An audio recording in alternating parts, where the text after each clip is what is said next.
the clarity and the consistency with goals. I wanted to talk a little bit about that, because if you go in as a leader and you come in hot and say, here's what we're going to do. We're going to do this, this, and this. And I'm going to come up with a realistic goal and how fast we can process something, and say to the point that, hey, look, we're going to process all the no cost extensions within 3 days. And you didn't talk to anybody about that. And know the impact that you may actually reach the goal, but you may sacrifice some other process, and if your staff is not prepared to actually meet that, or if you're inconsistent in your approach, like, well, 3 days is fine, but let's go for 2 days is 2 days is better. I think the clarity in trying to be consistent with the goals is extremely important. Sometimes, as research administrators, though, in the nature of being a service industry, we're stuck with goals that we are called upon to support that we may not actually believe in.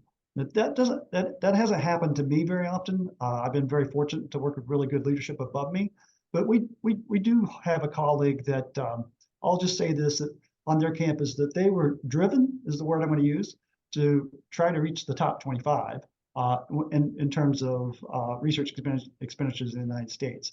And when that colleague of ours did his mathematics on what it would take to reach the top 25 on expenditures, he realized that the entire faculty staff would have to be doubled.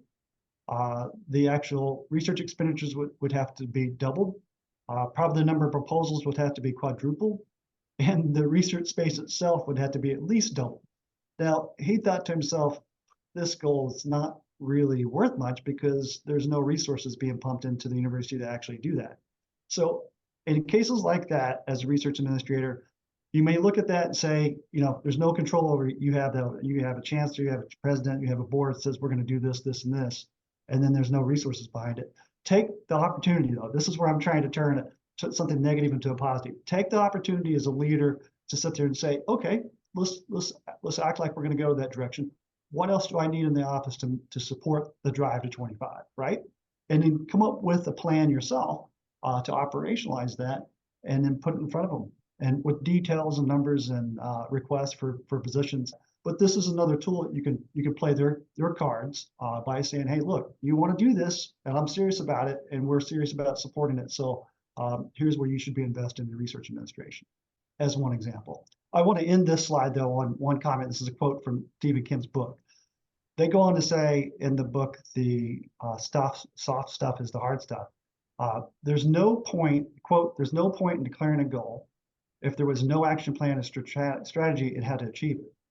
That's what we're talking about. So if you're the leader that's responsible for setting goals within your office, make sure you take the point, listen to your staff, even if it's setting expectations, make sure that they're realistic.